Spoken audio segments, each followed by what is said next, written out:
Anyways, my name's Michael Wright, and welcome to my podcast. Where do we go from here? Or for those English majors out there, to move or not to move, that is the question. Anyways, I spent my whole 40-year career analyzing and studying move motivations for people as they get older. Actually, now that I'm older, it's my own move motivation. So, one of the areas that I get a lot of questions about is the care continuum. We first live independently, and then maybe we get some home care. Maybe then we go to a retirement residence. Maybe then assisted living. Maybe long-term care, and on from there. And it's a confusing sector. So I'm really lucky today that I have Katie Horgan from the Waterford, a Chartwell property in Oakville, and she's going to demystify all these things for us.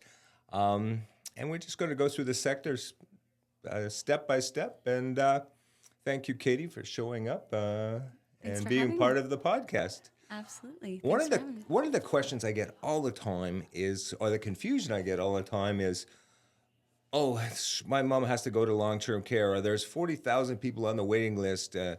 Those retirement residences are also busy. It takes years to get into them, and they interchange the terms all the time. Mm-hmm. So maybe you could explain to the viewers, what is a retirement residence and what is long-term care? Absolutely. It's definitely a common misconception between the two of which care home a senior actually does need. A lot of the times you're not really exposed to it until you're in that searching phase and kind of going through the different options. So long-term care homes, they are a higher level of care for seniors who need more 24/7 supervision, higher levels of cognitive support, physical support. Sorry, I'm so nervous. That's okay. We have fun on our podcast, and for those of the people that are watching, this Katie's first time sitting down, and but she's highly educated and highly knowledgeable, and she's going to continue to talk about long-term care versus retirement communities. Do you know what is that? Every day I get people talking about the long-term care and retirement homes, and they're always interchanging the terms. And even in the newspaper I read, they're talking about a retirement community, but they're using terms that are applied to long-term care. Maybe you could explain the difference. You obviously work in a retirement community, and actually beside your residence is a long-term care facility. So maybe you could tell the difference between the two. So maybe clarify for our audience, what is the difference and who gets into one and who should go to the other, and let's start from there. Absolutely. So long-term care homes are designed for seniors that need a higher level of care, both cognitively and physically, as well as more supervision and 24/7 care. They are subsidized and run through government services. So the wait lists that you hear of are fairly long, of course, in Ontario. So it's always good to try to research that beforehand, before anyone needs a higher level of care, so that you have an understanding of, kind of the process to going into a long-term care residence. Retirement homes are quite different because they are privately funded by the seniors themselves. The wait lists for retirement livings definitely are based on vacancies and availability. It's almost like going into an apartment, and if there's a vacancy, you can move on in, whereas long-term cares, you have to go through that long waiting process. Retirement residences still offer care at different levels, so you get some that have independent living, assisted living, as well as memory care. This is an option for people who can get this care earlier than when they need the higher level of long-term care. So starting independently, aging in that same suite, and getting care adapted to your needs. And then, if more support is needed through cognition, there are memory care options as well, where it's a little more personalized to dementia care. Those are offered in retirement residence as well as long-term care homes. So it definitely depends on what the resident's level of care is when they are looking, and then also what they can afford financially. Yeah, I always hear about, in long-term care, there's subsidies available. Why wouldn't everyone just go to a long-term care? Because the government's paying for most of it. Absolutely. And it's definitely, based on different factors of the person themselves. A lot of people want to enjoy the luxury of a retirement residence where it feels more homey and they can personalize their suite, enjoy different amenities and services that might not be offered in long-term care residences. So it's definitely more of a comfortable setting, whereas more long-term care homes come across as a little bit more clinical because they do have that higher elevated care. Really? Actually, I was reading an article, and it's not really a wait list in long-term care, though. It's really a priority list. It's only people that really have cognitive or physical disabilities get in there. Is that true? Yeah, there is a crisis list in addition to the regular wait list. So seniors that are, let's say, living at home and are no longer mobile and don't have the finances to move into a retirement residence and they are therefore unsafe at home, they would get priority over, an independent senior that maybe just needs medication administration. So it definitely depends on where they're at, as well as how long they've been waiting. Right. So just so what the viewers can understand. So the long-term care that's government run, that's partially subsidized by the government, and it's really high levels of care. And you have to qualify to get in that for. Obviously, you were mentioning a cognitive disability or a physical disability. So, but it's high level, and the people that are getting admitted because there's such a wait list are just really people that are at that high level of crisis. Where we're talking about retirement communities, it's talking about more about choice. It sounds like, and I was reading a guide that had all different retirement homes in it, and they had a whole bunch of initials. They had IL, they had ADL, they had all these different things: independent living, assisted living, living with care. Maybe we can break down what is offered in a retirement residence and sort of. You can start off with sort of that independent living idea, and then people say you can get some sort of assistance, but then there's other things where you could get assisted living. So is there that? So is every retirement home the same that has that, or? Yeah, not every retirement home is the same. Every company is unique. Every residence offers different aspects of their care. So a lot of the times people tend to wait for something to happen where they need care to make a move to a care home setting like a retirement residence or long-term care. Usually at that stage, it's more stressful and your choices are limited. So different options are available to kind of extend your independence and prolong your health. So that you're not faced with those challenging times of looking for a residence while you're in a health crisis. Different care levels, definitely like what you said, independent living is a major one.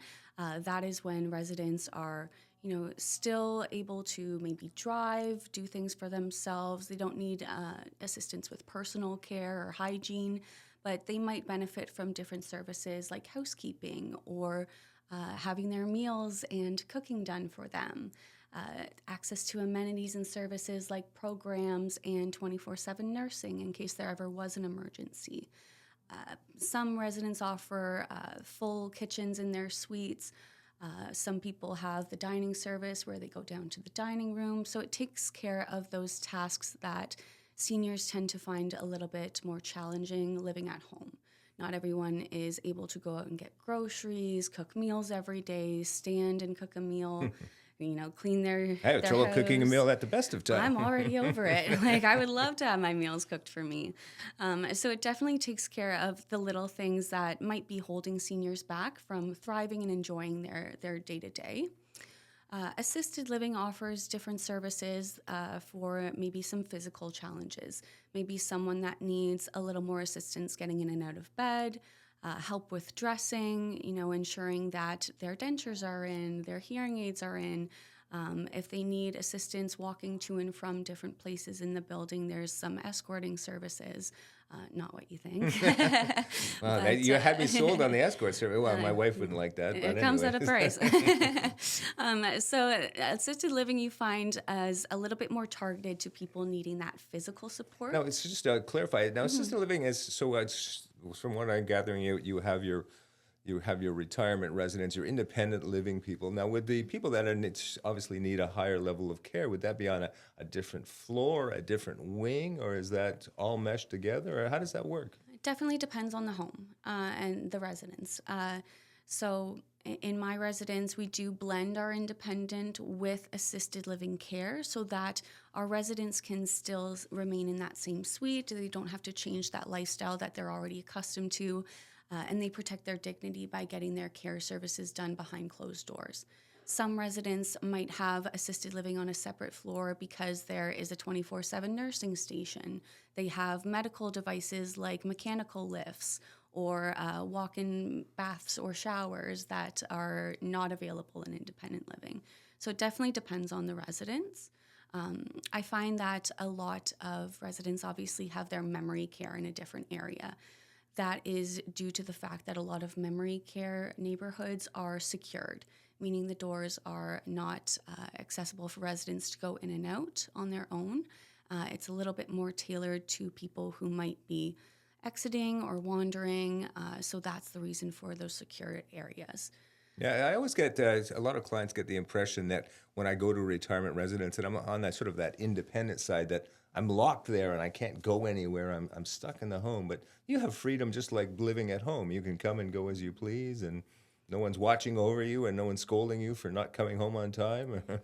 Absolutely, yeah. Retirement living is basically like you live in an apartment. People can come and go as they please. There is security measures in place, like the doors lock after hours so that strangers on the street can't walk in and take advantage of the vulnerable seniors living there. But you can come and go as you please in an independent residence. A lot of our people or residents, they go out and drive, they go out and see friends, their friends come over, their family's constantly there. In a memory living setting, residents still are able to leave the neighborhood, but they're just accompanied by staff or family members for their own safety. So that's really just a security thing. Now, on the assisted living side, is that there is so many disabilities that cognitive disabilities. Would you say a lot of the people that living in an assisted living environment is more on the mental aspect or the physical? Is that 50-50? Or in your experience, what would you see? It definitely depends. Everybody is on such a unique aging journey. Some people, are quite blessed to have their cognition forever and be sharp as a tack till the end, but they might not be, as mobile as they used to. Some people might be completely physically fit, but their cognition level is very high, or their cognition care level is very high. So it definitely depends on the person. There's over 120 different forms of dementia. So not one person is the same. Not every body is the same. So in assisted living, you do tend to find a little bit more physical support, but those residents can still have cognitive impairment. Same with memory living. Yeah, I found out it's actually in my own family. It was, with my mother, her physical decline was very, very pronounced, but mentally, up until unfortunately the very end, is that she was very sharp. So, and I see that in visiting retirement residences that you sort of have one or the other, and it's, it's obviously part of the aging process, but. It is scary getting older. It's not for the faint of heart, I understand. It's definitely, not easy, and not easy on our residents' families either, or seniors' families. It's hard to watch your loved one age. People that have cognition requirements, they tend to live in almost a different reality, right? So they're not really aware too much of the changes within themselves, whereas, like your mom, she was seeing her own body change and was physically able or mentally able to see everything going on, right? Which is a lot more difficult, I'm sure, to deal with as a... Actually, just breaking away now, I mean, obviously you're highly skilled and highly knowledgeable, and you're obviously very young. What drew you to the retirement residence and in this type of a job versus many other opportunities that are out there for a young person? Yeah, I'm definitely very passionate. It is a different industry to get into at such a young age, for sure. I've been in retirement homes for as long as I can remember. I am the third generation of my family to work in the sector. So, growing up around retirement residences, hearing about it my entire life, I do have a firsthand experience of seeing so many seniors that I've come across in my life that I are dear to my heart thrive in retirement living. I dedicated my life to retirement living as well. I've worked in almost every operational front role as dining, concierge, town car driver. I went to school for geriatric social work and then continued into home care.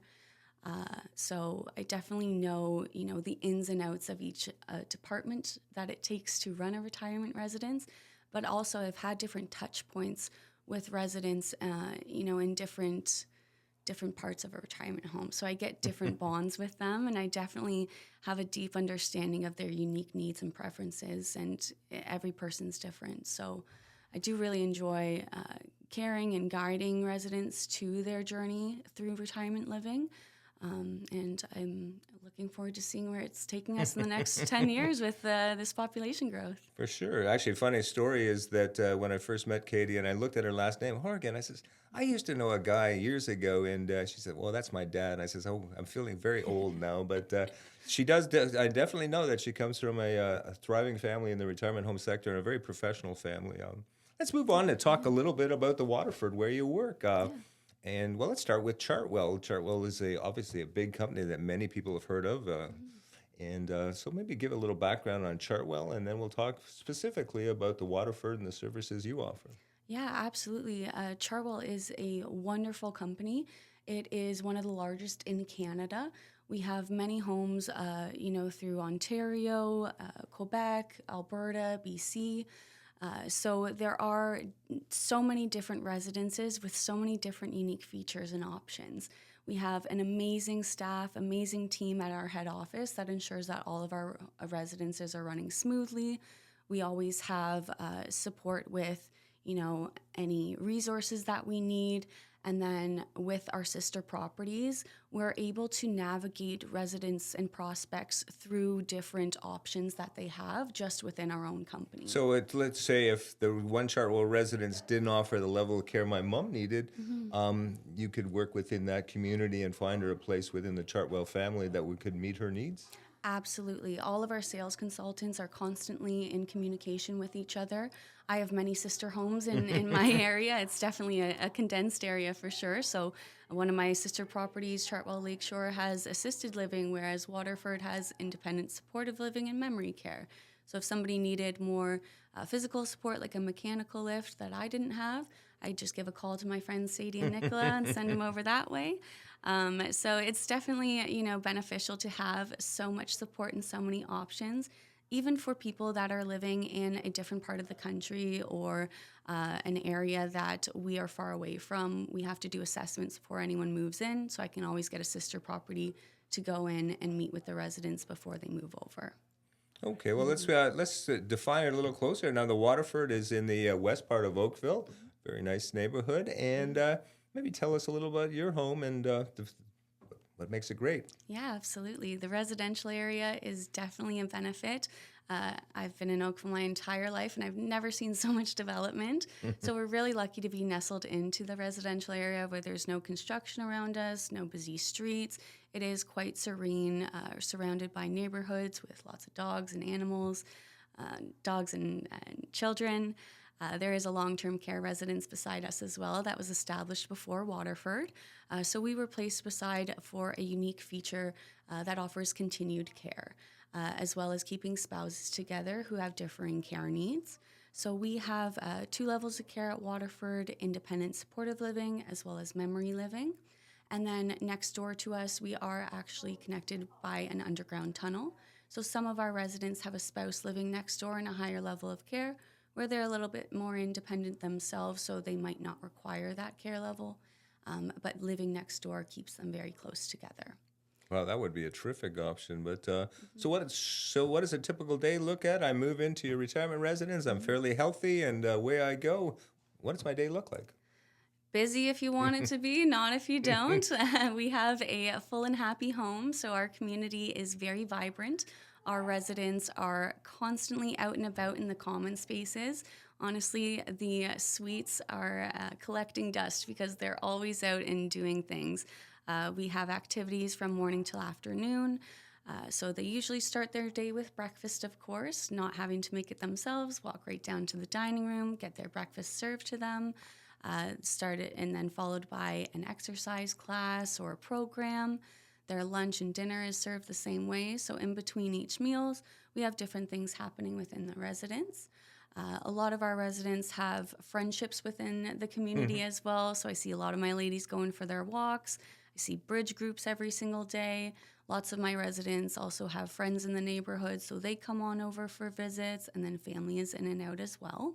So it's just it's there. You mentioned some of the ladies. Now, is it more ladies than men in the retirement residence, or is it 50-50, or what happens there? Definitely not 50-50. I would say the women are definitely the majority of our population, for sure. We do have, a diverse kind of gender in our home. So some people are in relationships where they're couples living together. Some are widowed men or widowed women. And then again, people that have their loved one next door. So I would say majority are definitely women. Do we have any gossip, any new relationships start in the retirement residence? I've seen a couple love relationships flourish in the retirement residences. I remember I had to combine a suite one time. I had to move someone to a 2-bedroom because they just found their love interest in their later years. But yeah, it's like any time of life where you're going into a new phase, a new chapter with new people. So I say it's similar to like starting at a new school. You're not going to like everyone. You're not going to, feel completely confident right away. It takes some time to adjust and meet people and feel more at home. I say it can take like 3 weeks. 3 weeks? Some people 3 months. So how does that, I mean, that's a good point, because, if, let's say I've, been living on my own for a few years and I realize I'm having trouble, looking after the home, and basically I'm tired of being lonely, but I'm nervous about moving into the retirement home because I don't think I make friends very quickly. How do you help me? And, when I go in there and I'm all by myself, I don't want to sit in my suite by myself. Of course, yeah. So, the best way to kind of get over those feelings of nervousness or not knowing what to expect is by going and experiencing it firsthand before you make that move. So touring different communities that you're interested in, maybe staying for a lunch or a program, and then, getting introduced to some of the other residents. I try to set my residents up with new people, but they beat me to it.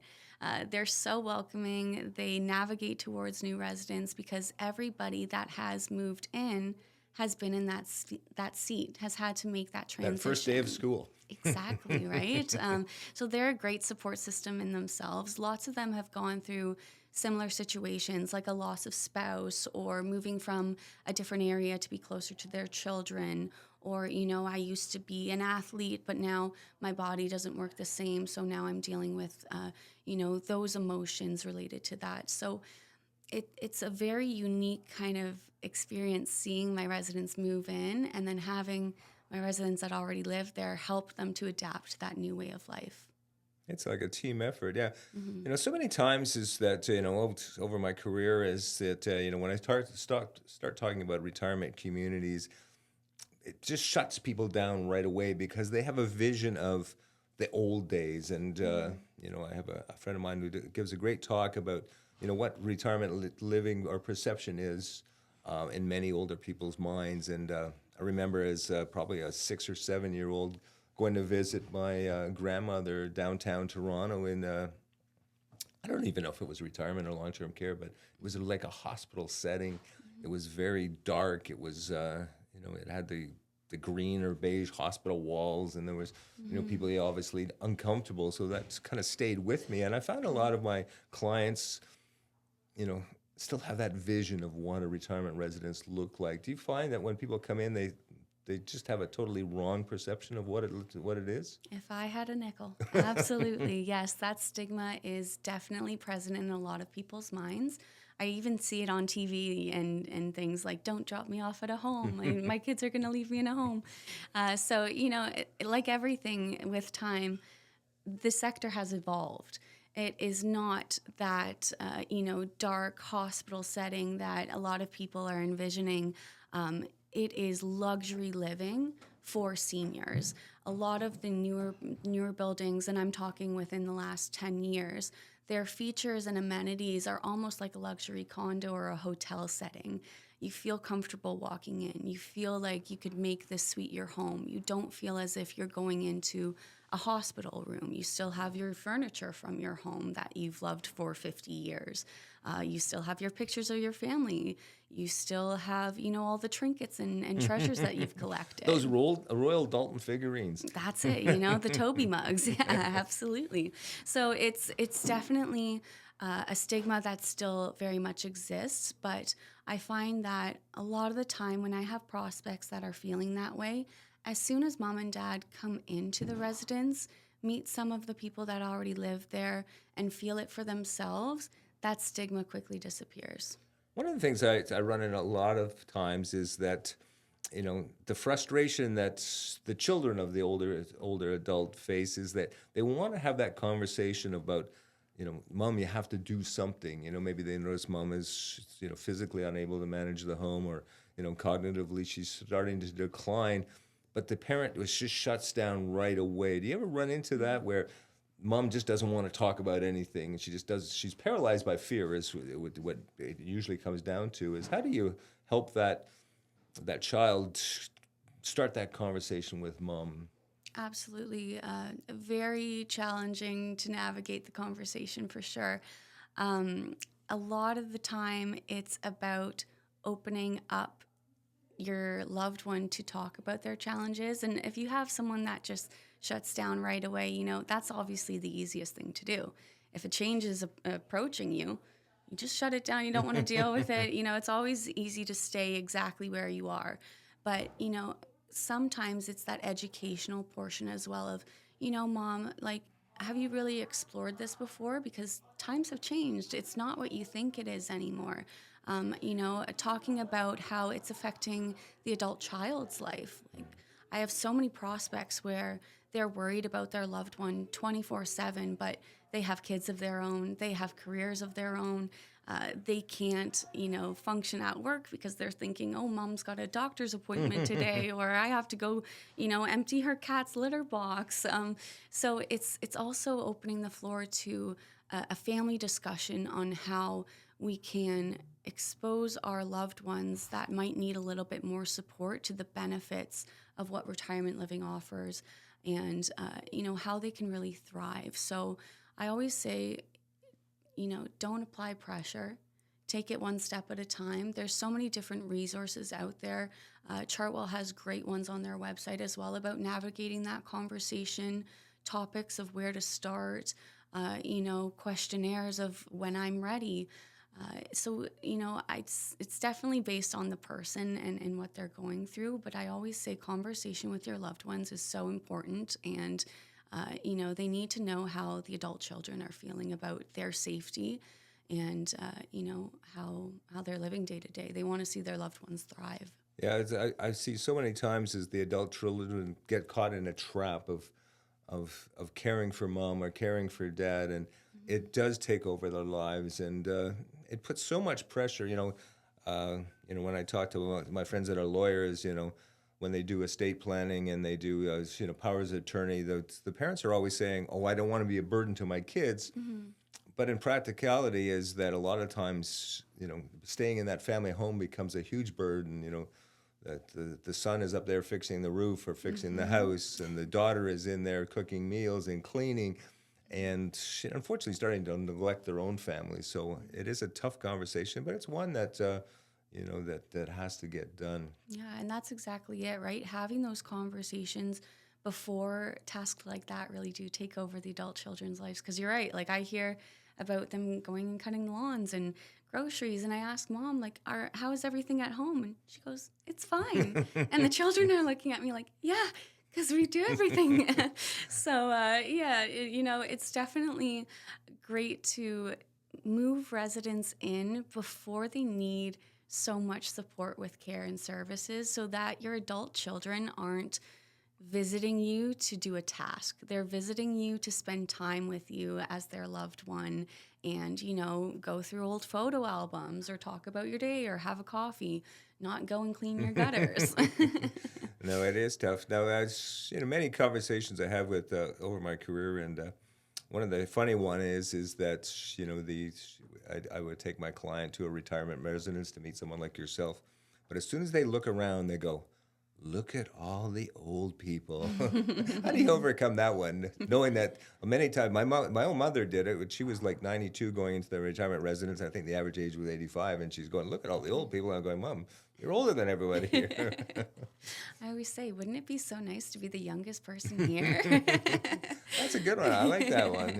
Yeah. Yeah, like a lot of, I find a lot when people come in too, they say like everybody has walkers here. And a lot of the times people living at home, they're not utilizing devices like that because it's an actual figure of feeling old and looking old.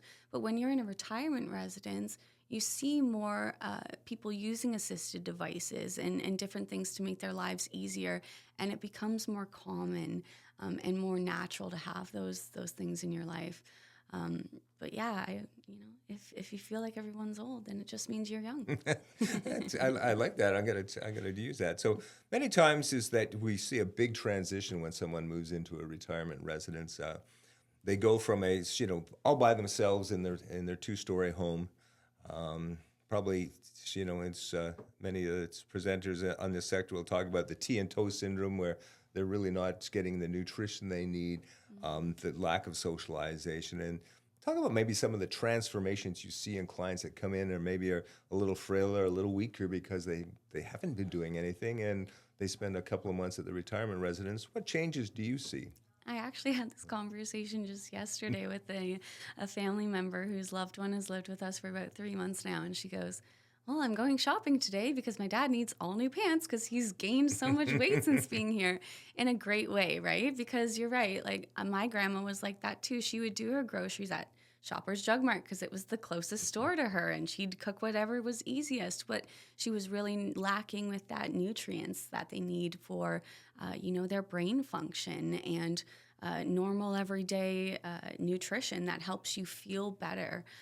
So coming in to a residence where you're getting that regular nutrition, as well as monitoring for any changes in your health, or ensuring that you're coming out of your room and being seen by other people, having eyes on you every single day too, and being around that social environment, it does really open a whole new world for seniors that have been isolated in their homes that were lacking that. I hear so much about people that have their loved ones at home where they're not doing anything.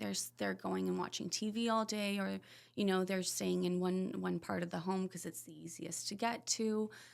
So this really does open up a whole new world where they can thrive in different ways, gain that weight back that they need to function normally, see other people, be seen, have a opportunity to feel good about themselves as well.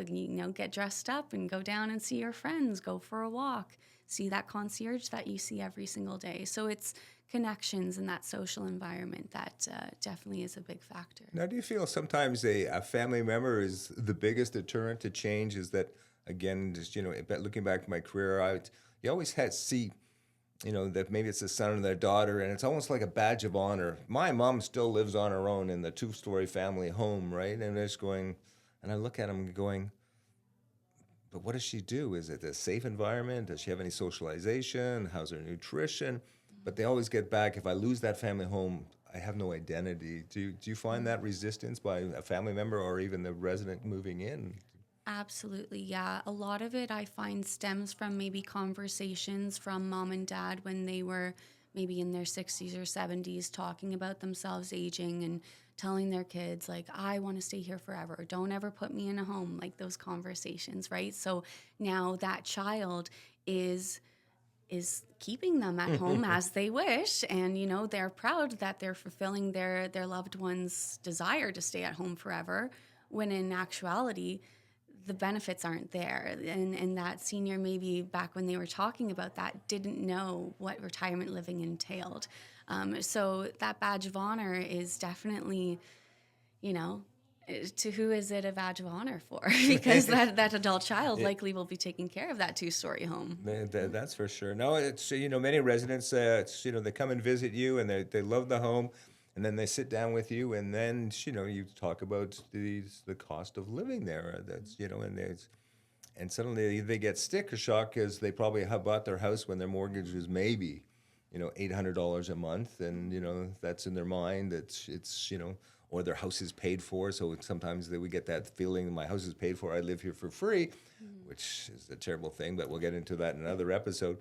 And then they sit down with you, and a retirement residence in Oakville will range from $4,000 to, depending on that, it could be as $10,000, and that's just for independent living. And does that scare people away, or are they fearful, or what is the reaction when they see something that they're just not accustomed to seeing? Yeah, it definitely depends on what stage they're at in the journey as well. People that are just starting their search and haven't seen a price, they definitely do get that sticker shock. Once you've kind of toured a couple different retirement homes, you definitely notice that the prices are all competitive. They're very similar depending on the features and the benefits and the care levels that you get.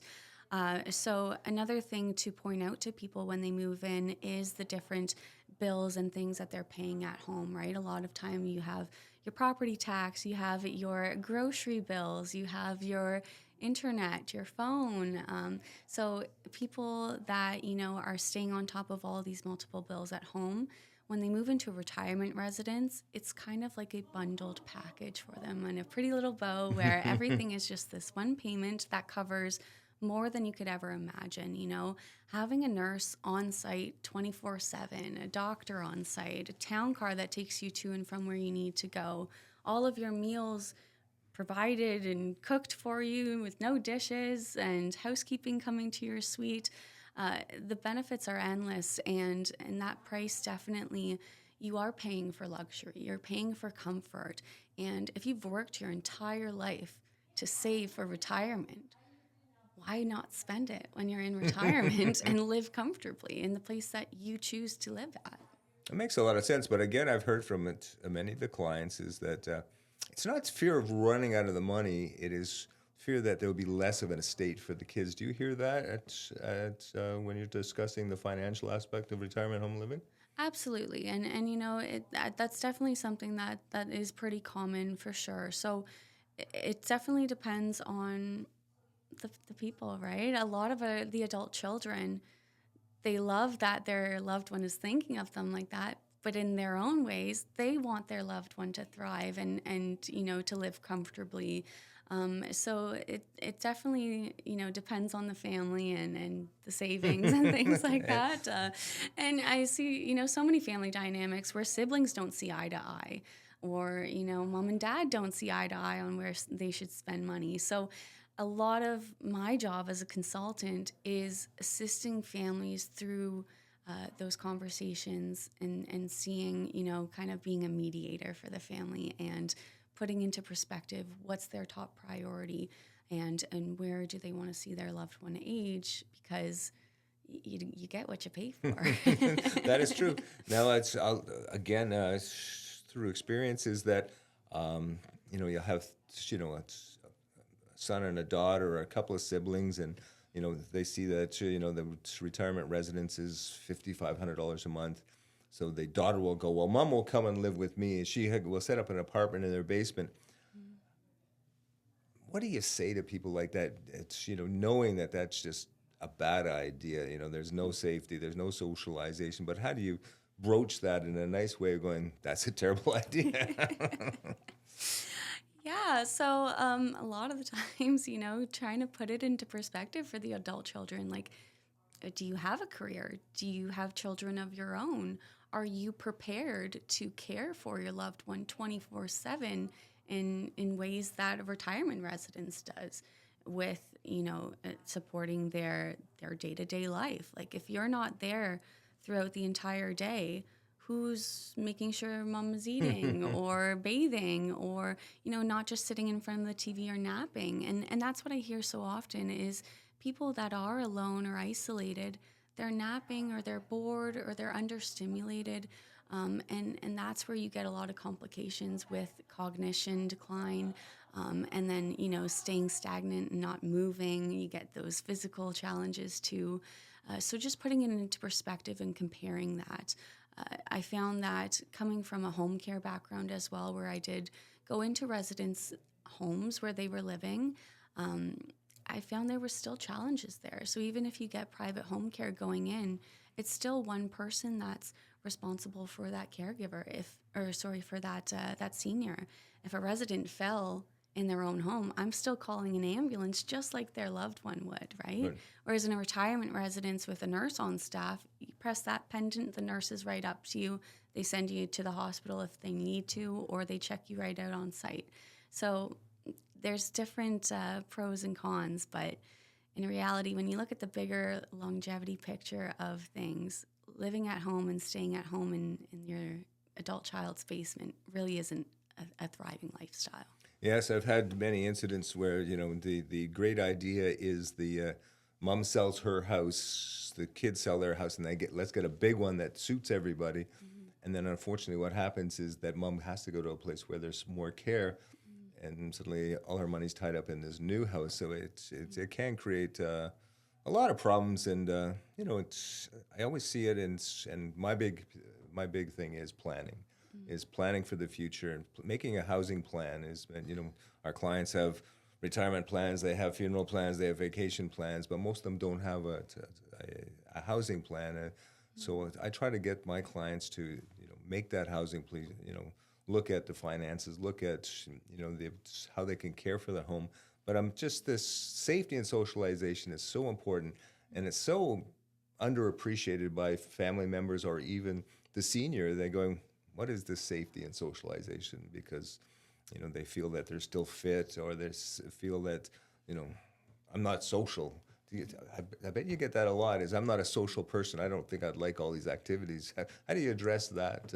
Yeah, absolutely. And, I don't think I would be at exercise every single morning either, or bingo every afternoon. So the amenities, like the activities and the programs, are there as an option for people who want to fill their days with, activities that maybe they didn't do in their younger years, or some that they did that maybe they didn't have the opportunity to do when they were aging at home. There is an option to, stay in your suite if you'd like to, but then again, it's all on the person that you are, right? Even going down for meals 3 times a day is socialization, is being around other people.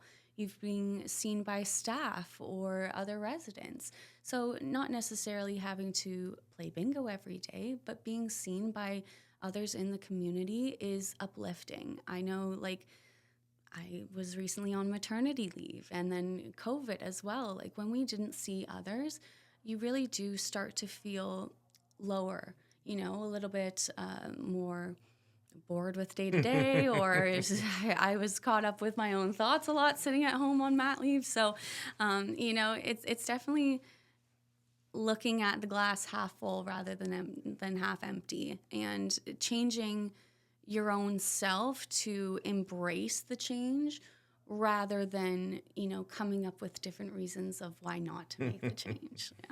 Yeah. So let's play our top 5 list. So when you have someone coming in, what's the top 5 reasons people give for not?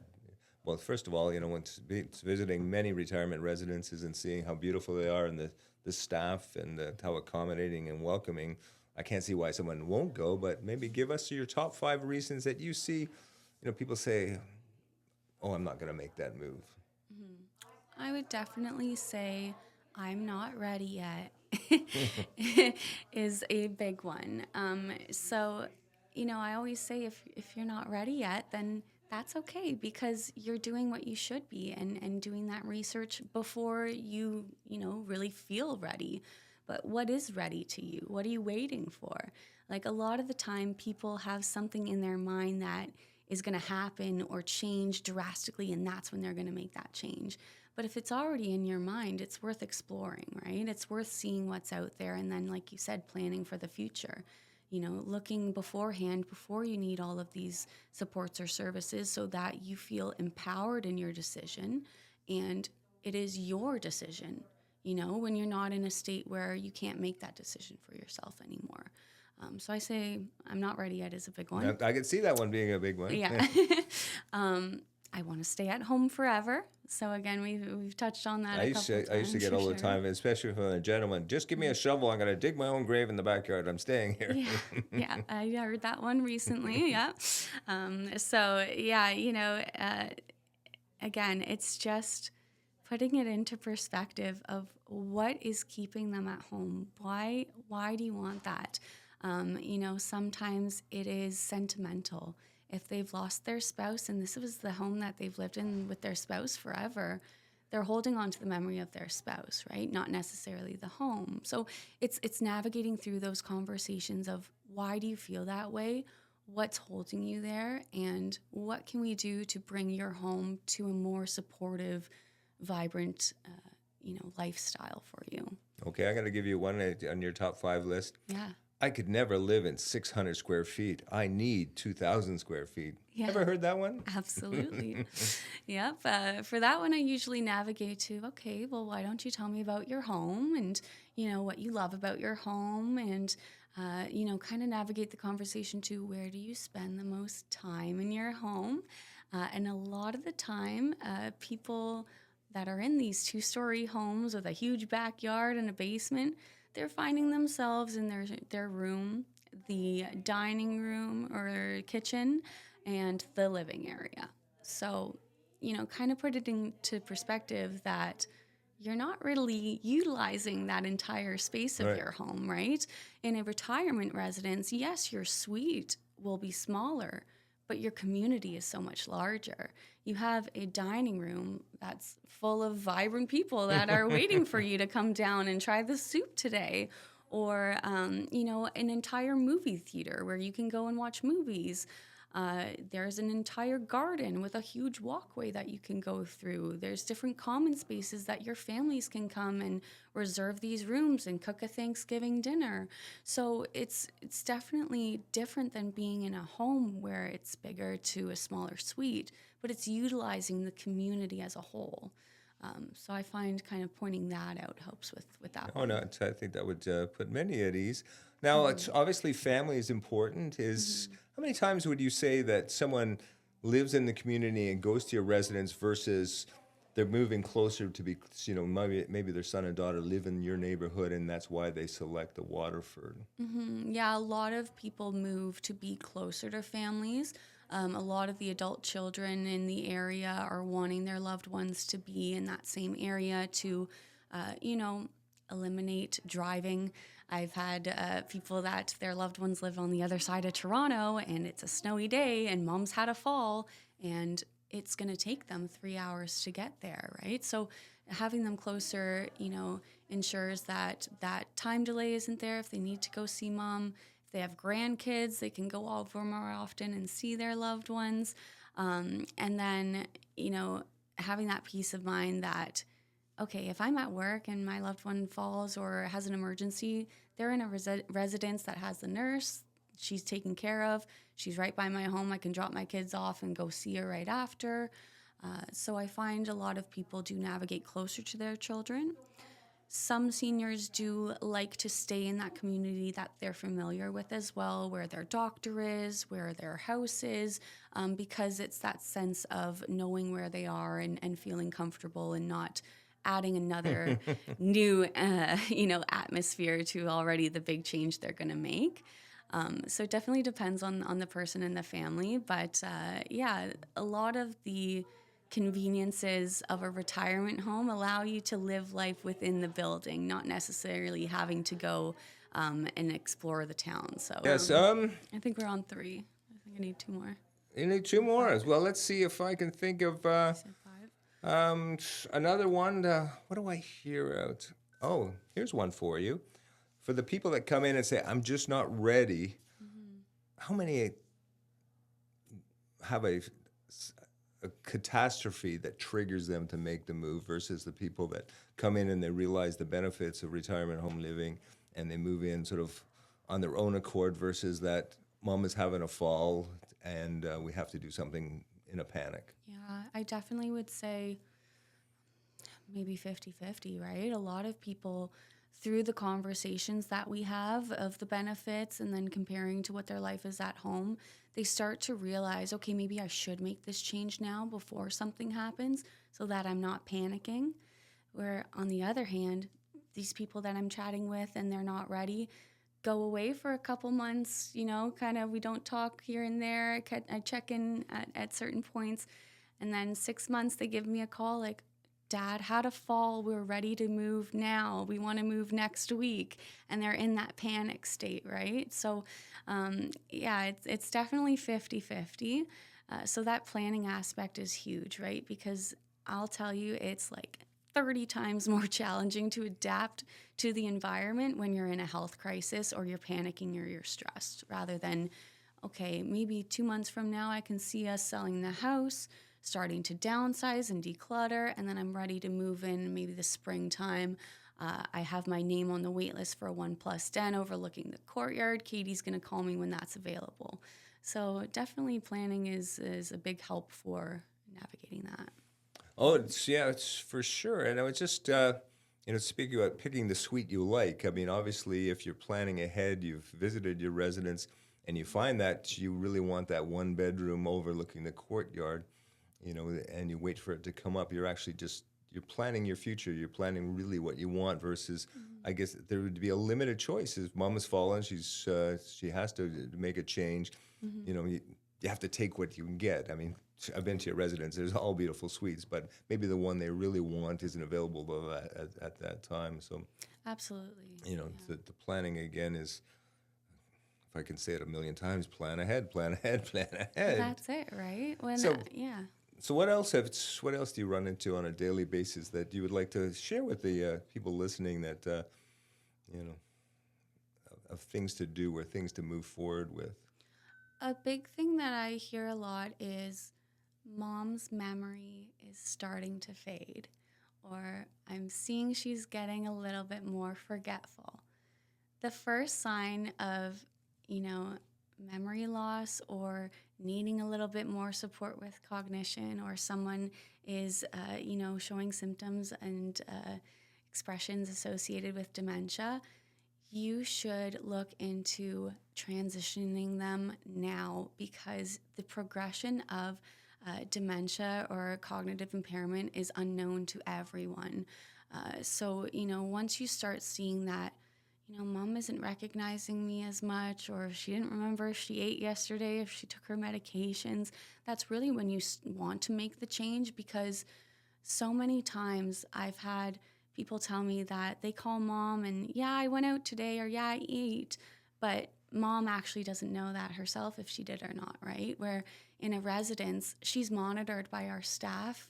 We've seen her today. We saw her at breakfast. She was sitting with Sue. She had a great meal. Or, she's on our medication program. So we administer her medications to her on time. And it's a checkpoint where we see her. She's up and about. She's feeling good. So I really, I've started to notice a lot of people kind of, again, waiting for something to happen with their loved one with dementia. Do you think that's a lot of denial on the family's part? I've heard this story many times, is that, the family members will come into your residence and say, Mom's having little problems.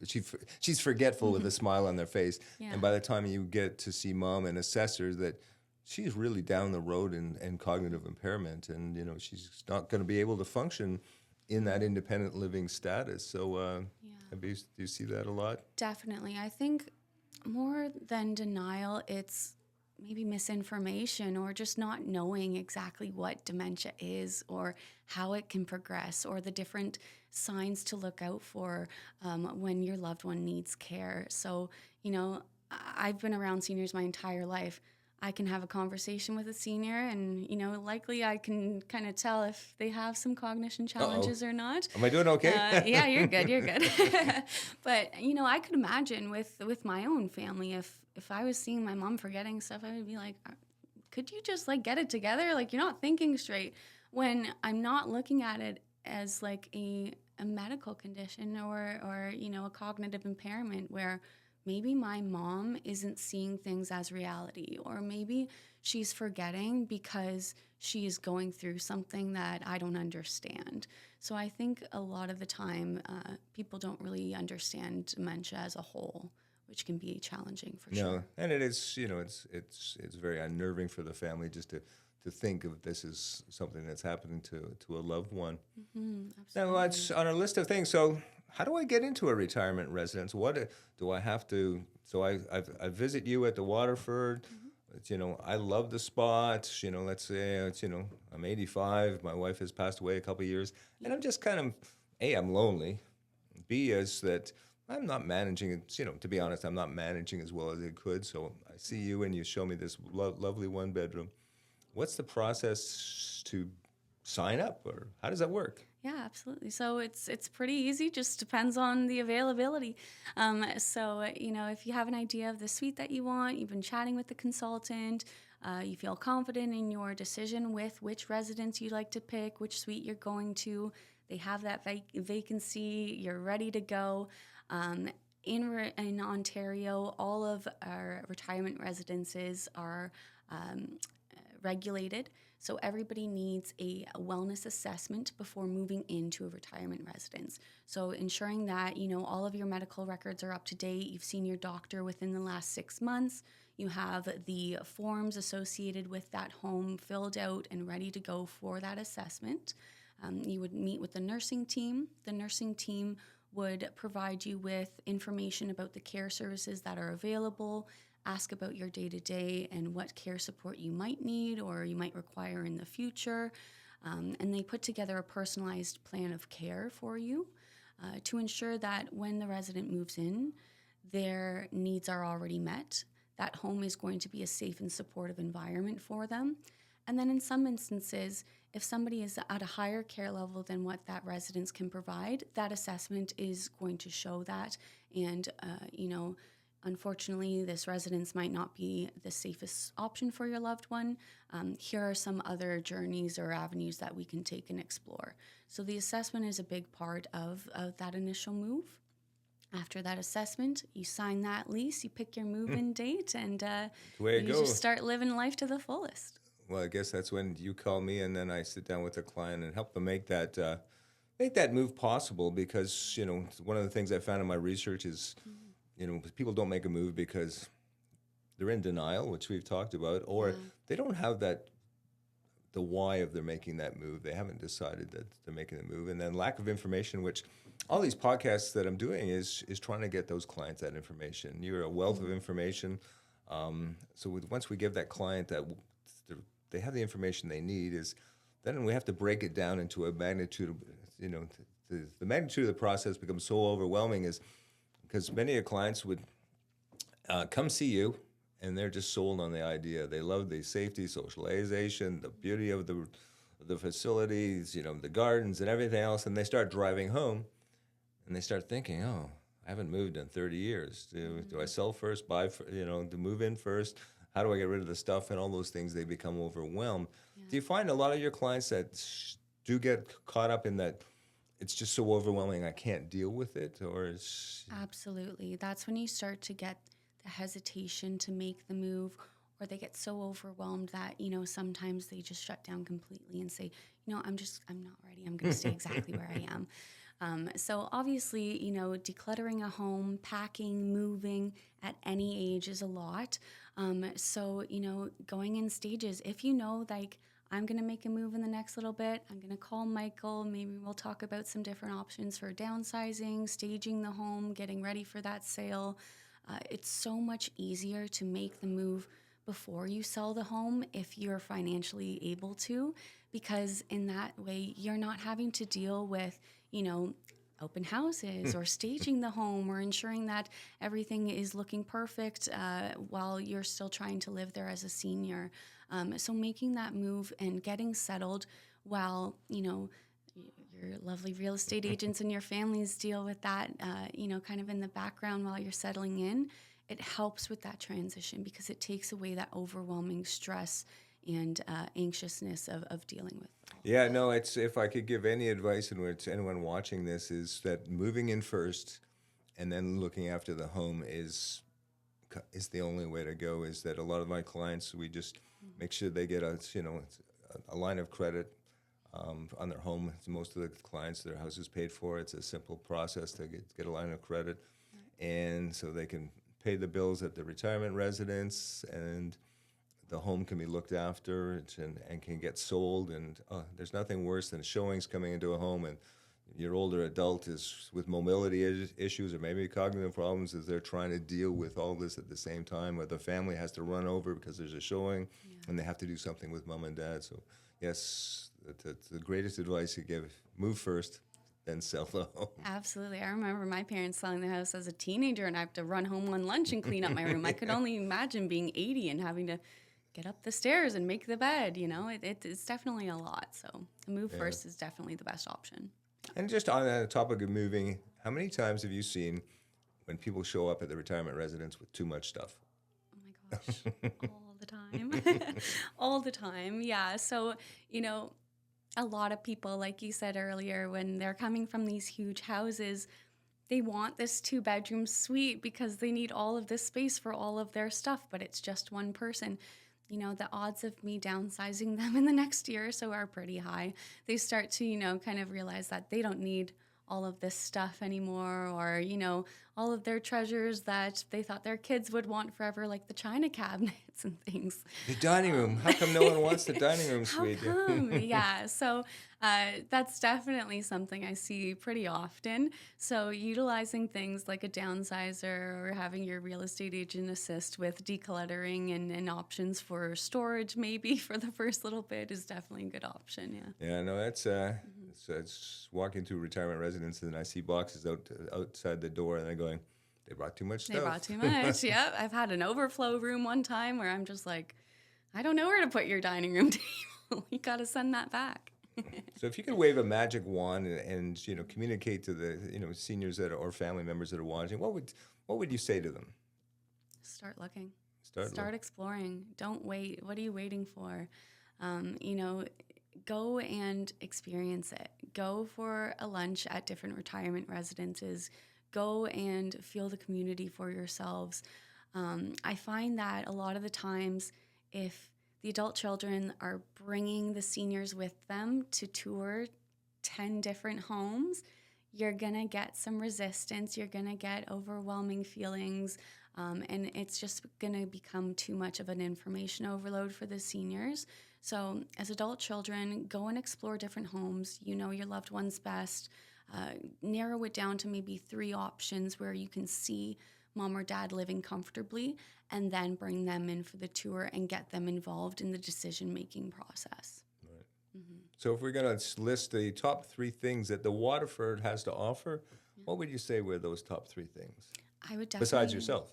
Well, continued care is a huge one. So the ability to start independently and adding care as needed, the option to transition to memory care or long-term care next door is wonderful, especially for spouses that are wanting to stay together for as long as possible. People have different needs in life, so spouses usually don't age the same.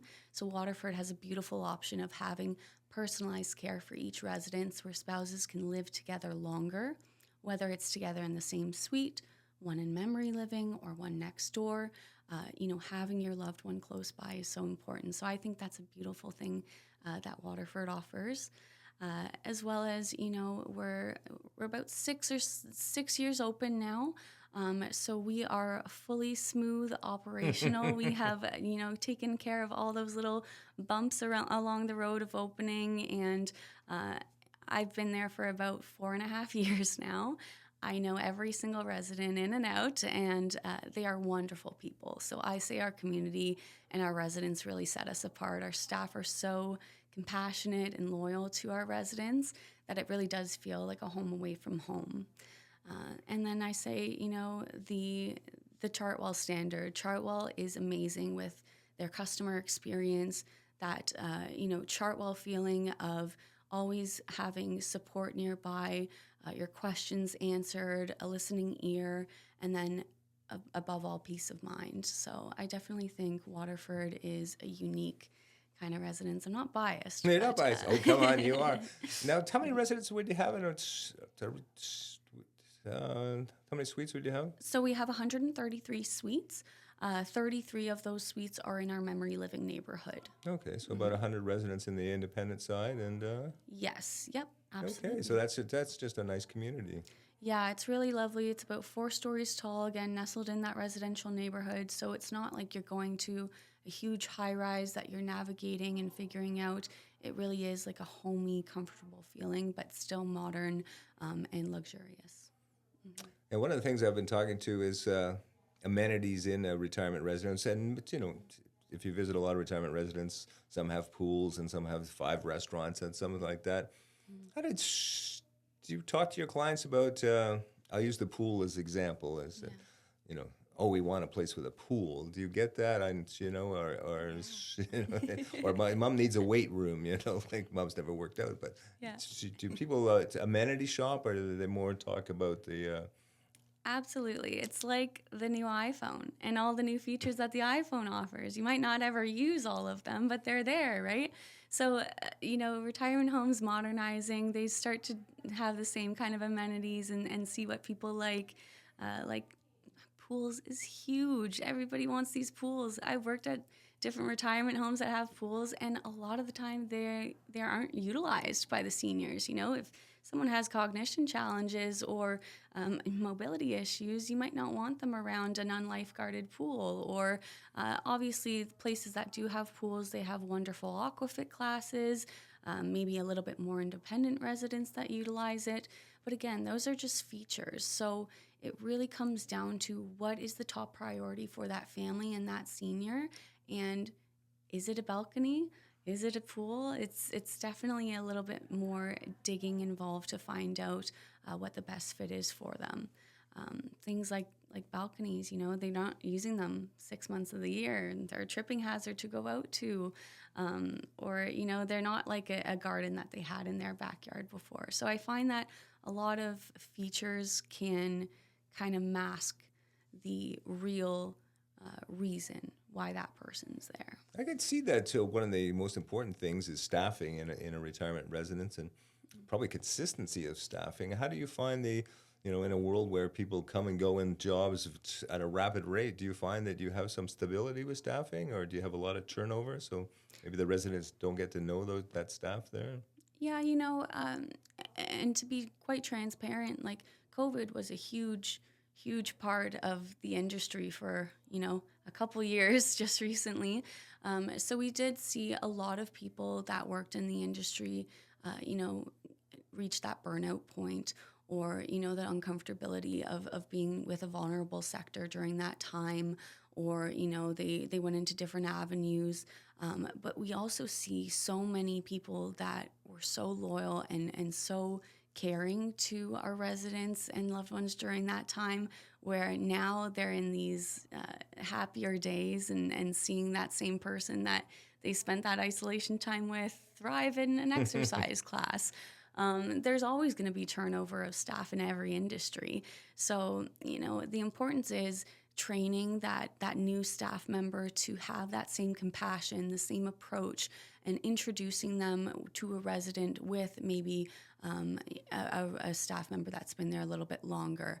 I always say, if I were ever to go to another retirement home, or if I ever saw someone moving somewhere else, I would want them to sit with the residents and get to know the people that live there before getting to know everything about the building itself or what they have to offer, because you can really tell kind of how happy they are.